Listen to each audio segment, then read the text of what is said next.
things that are holding us back. Greetings and welcome to the podcast, Simply Complex Get Over It. This is episode number 9. This is a weekly podcast focusing on what we hilarious humans tend to complicate in life and how we really can get over it by simplifying the way we think about it. I am Francine Carter, your host, professional coach, and yes, fellow complicator at times. Today, we are getting over the it of time. Time. I need more time. I don't have enough time. Next time. Oh, we have plenty of time. Time. Never enough, and yet always enough. Whoa, that's complex. Let's try to simplify it. Oh, we all have the same amount of time, 525,600 minutes in 1 year. Love that song from Rent. Well, except for, that leap year. Leap year gives us an extra whole day. So how many of you right now can think about when the last leap year was and how you used that time? You probably can't recall it, and if you can, I bet you used it because you had some intention of what you were going to do with that, quote, extra day. Really, the complexity of time seems to come from how and what we think and how it then relates to time. Some thoughts that take time from us is when we have those thoughts of insecurity, that lack of, that not enough, that, oh, well, I'll do it tomorrow, next week, next year. Those rationalizations, those excuses we procrastinate. Oh my gosh, the stories we tell ourselves that end up wasting our time that could have been used otherwise. Maybe in another wise way. I carry in my day timer, yes, don't judge, this saying.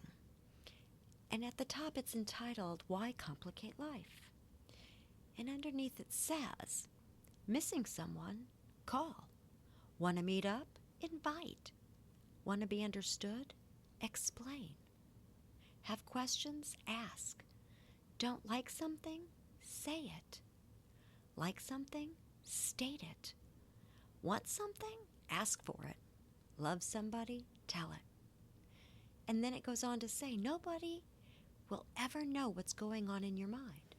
It's better to express rather than expect. You already have the no. Take the risk of getting the yes. We just have one life. Keep it simple. Keep it simple. Overcomplicating it by thinking too long, too hard, too much analytical thought. If you're missing somebody, just call them. Oh, no, wait. No, you'll do that next week. Oh, or how about the recent exchange in Congress where the one congressperson was asking a question and they didn't feel like they got that direct answer. So they began saying, reclaiming my time. Wouldn't that be cool? If we could do that in any day, any time, that you sat there and your story was telling you not to start it, or you procrastinated, or you rationalized, or you were in that I'm not good enough mode, and then you could finally break out of it and say, oh, I wasted that much time. I'm going to reclaim it and rewind. Wouldn't that be cool? Well, it doesn't work like that. So we really do have to pay attention to what we're thinking. We all, again, have the same amount of time as everyone else. It is up to us as to how we're going to think about time, what stories we're going to tell ourselves, and what actions we're going to take as a result. Keeping it even simpler, start reclaiming your time from your own thoughts of insecurity, lack of, not enough, or enough time to not do it yet. Reclaim it so you can move forward. Or maybe you're holding on to something you know is done, has been done, and is so done it's overripe and starting to smell. What are you thinking about time? What are you thinking about moving forward, or when? Not as simple and yet not as complicated as what we think. Let me leave you with these quotes that I have on my bulletin board and I see every day as I work on my computer. The first one goes, time management is really a misnomer. The challenge is not to manage time, but to manage ourselves. The second is the key is not to prioritize what's on your schedule, but to schedule your priorities.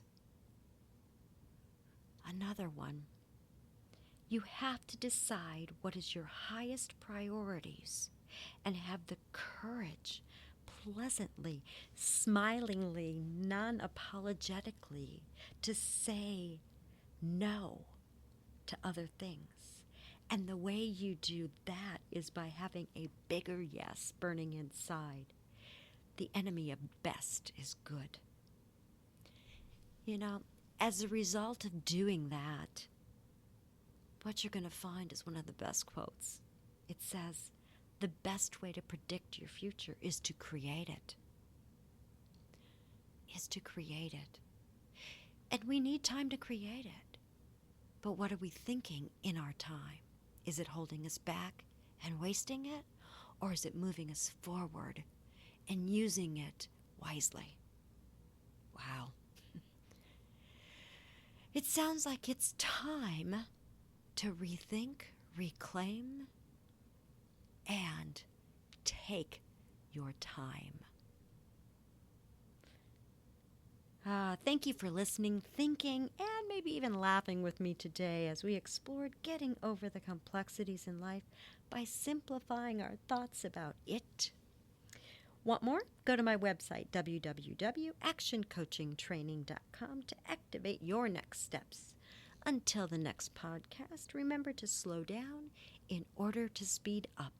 And for heaven's sakes, laugh at yourself, because we humans are hilarious. Until next week, Francine Carter.